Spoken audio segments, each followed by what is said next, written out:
Более 500 студентов-первокурсников Чебоксарского электромеханического колледжа стали первопроходцами уникальной программы профессиональной подготовки кадров в образовательно-производственном кластере в рамках федерального проекта «Профессионалитет».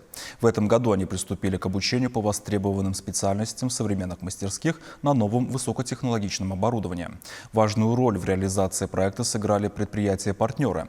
При их участии были отремонтированы помещения одного из корпусов, а также закуплено оборудование для учебного процесса. На обновленные классы взглянула и наша съемочная группа.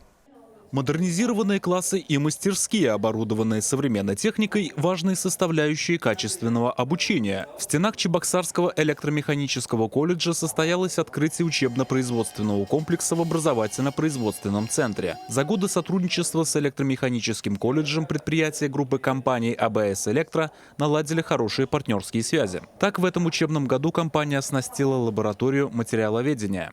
На сегодня можно сказать, что федеральный проект «Профессионалитет» именно на базе Чебоксарского электромеханического колледжа реализован. И мы уже приступили к обучению наших студентов по проекту. И это невозможно было бы осуществить без наших предприятий-партнеров, которые активно участвуют в жизни колледжа. Сотрудничество с электромеханическим колледжем дает свои плоды. Регулярно на предприятиях компании проходят практику студенты профильных вузов и техникумов, постоянно проводятся экскурсии. Наша группа компаний давно сотрудничает с колледжем.